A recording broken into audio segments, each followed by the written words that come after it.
What's up? What's up?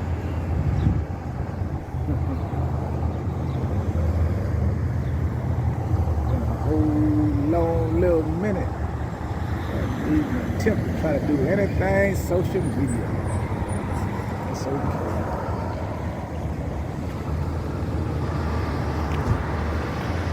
I've been listening to some motivational speaking. It's one guy that's actually I listened to that spurred me on to try something different.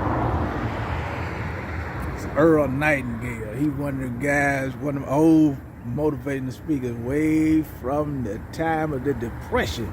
That when men were different. Folk thought different back then, but it was the men did all the working.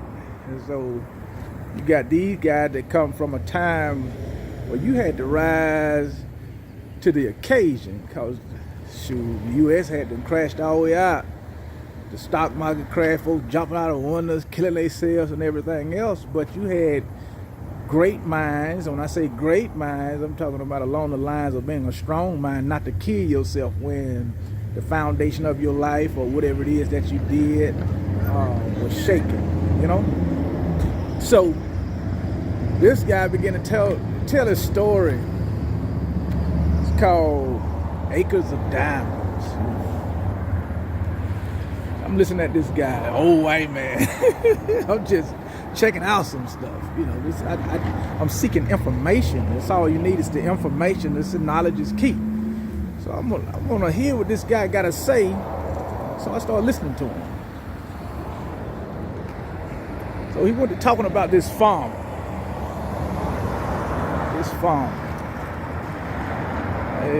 This African farmer. This guy, he want to sell his farm and go in search of diamonds. Everybody know in Africa is one of the richest places you can ever go to find some type of diamond mine or gold mine or any type of minerals. It's just loaded with whatever that is precious. It's over in Africa. So this guy, this African farmer, ended up selling his farm to go in search for diamonds. Sold the farm, guy bought the farm. He go off on this quest to find out, looking for diamonds. He searched high and low, spending his money on different properties, thinking that he finna strike it rich on these diamond mines, thinking this one gonna be it, that one gonna be it. But long story short, the guy ended up committing suicide because he did not strike it rich. He did not find what he went out in search of, the diamond mine. This guy done sold his freaking property, sold his home. He sold what he owned to go in search of something, not being real clear on what he was really looking for. What am I getting at? All right. Now this is a true story. This is a true story. I found it hilarious. I found it sad, and I found it also extremely educational. And you'll see why here in a minute.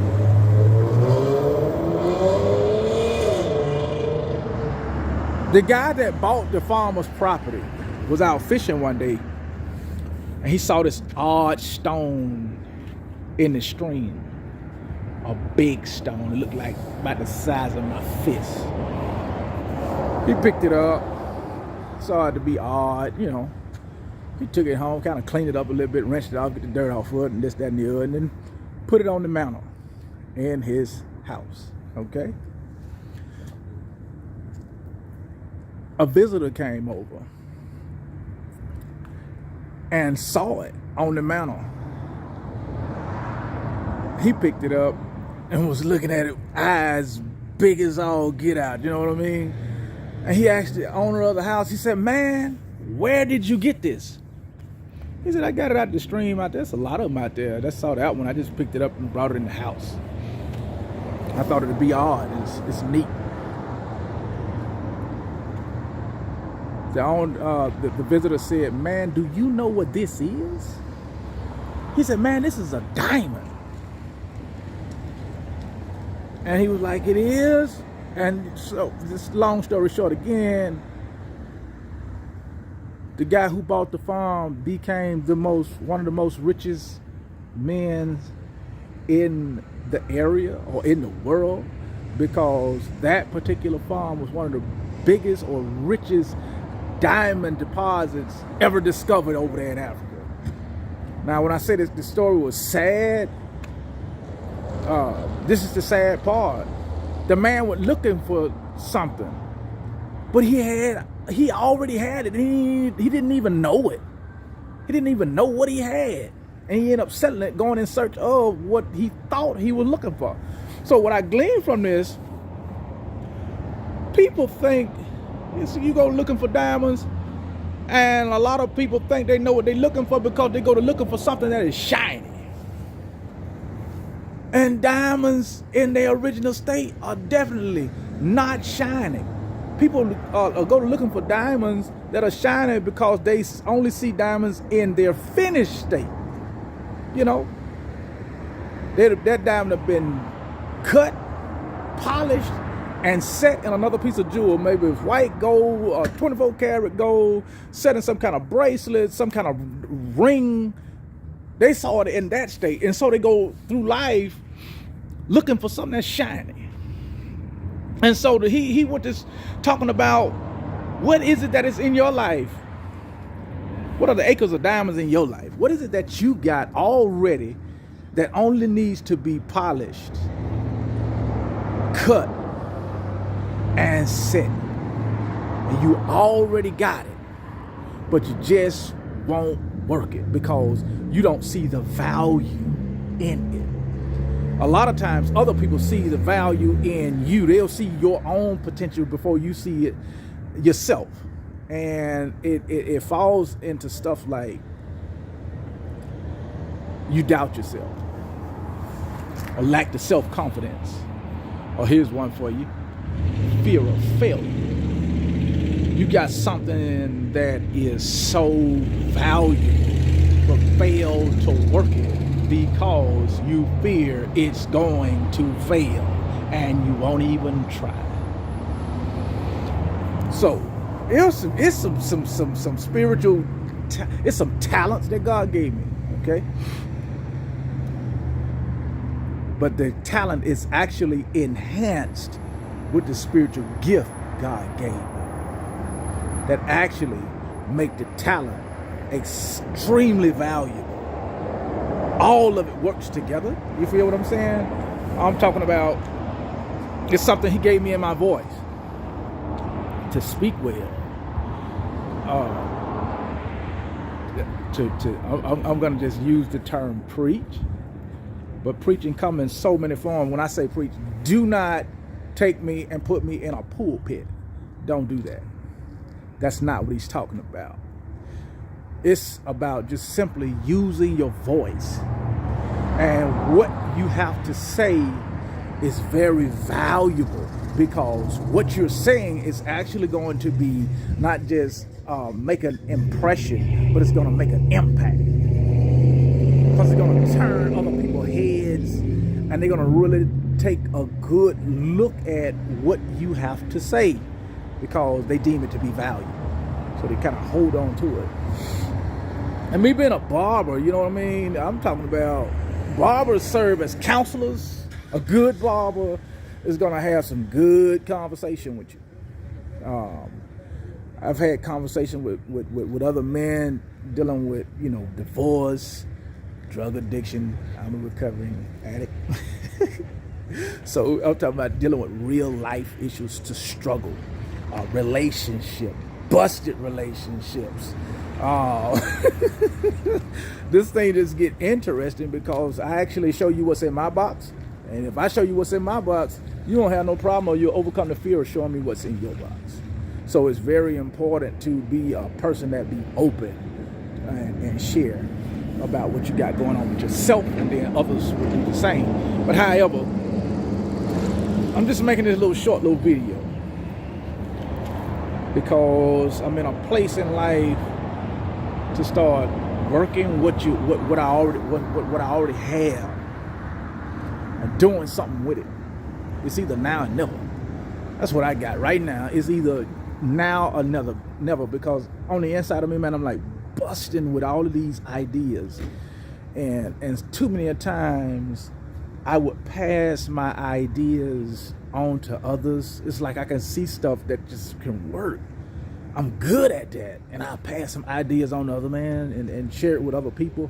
And then they actually took the advice and did something with it. And I could see what was said to them was extremely beneficial for them because they're actually working it, and I'm seeing it prosper and grow in leaps and bounds. And now here's the stupid part. Well, I don't call it stupid, but it's the sad part. This is the sad part. Here's the sad part. Man, I get sad. It's like somebody told me, he said, man, you good at giving good advice, but you don't take your own advice. And that picture, that dog just don't hunt no more with me. Be loaded with all kind of stuff. And it's like me taking my diamonds and just giving them away. And don't even reap the benefit from my own stuff. And it's my own source of wealth that I just give away. Don't live from it, benefit from it, nothing, but just full of it, and just give it away to others and watch their lives be changed. I'm talking about watch finances or moving certain things around or take an idea and do something with it, and they would be like, man, I so glad you told me this or that, and so on and so forth. Boy, this, that, and I get a thank you, man. And here go me. I'll be glad for him now. Don't get me wrong. I ain't no hater like that. No, I don't hate on another man's success. I get really sad because why didn't I take the idea and do something with it for myself? So it's like, man, you got all this stuff on the inside of you. What's up? Are you just lazy? Do you lack confidence? What is it? You know? So sometimes it'd be a host of things, and certain things you just got to deal with and come to terms with. And it's like I said, it's either now or never. You either gonna do it or you ain't. I heard another motivational speaker. I listen to Miles Monroe as well. He's a great guy. Check him out. But he said the graveyard is one of the richest places you can ever go because it's loaded with ideas that people died with and took with them. Books that ain't never been wrote, songs that ain't never been sung, businesses, and the list goes on, and people died with this greatness because they just didn't step into what was down inside of them. They never released it. They never done nothing with it. They just took it with them and died with it. He said, man, when I go to the grave, I'm going empty. Because every brilliant idea that comes to my mind, I'm going to work it. I'm going to do something with it. So it's like in my head, in my heart, in my soul, it was like, bruh, you 47 years old, bro. You either going to use the Shawshank Redemption. You either going to get busy living or get busy dying. Or what you going to do, partner? So, so here it is. It's like, bro, it's either 9/11. So this is just the first. I'm actually excited. I've been up like 1:30 in the morning with this stuff just wearing me out in my head. I couldn't even go back to sleep. Now, man, what you gonna do? What you gonna do? You already got all the tools you need. All you gotta do is just start working. So, however, hope you check it out. Stay tuned. To be continued.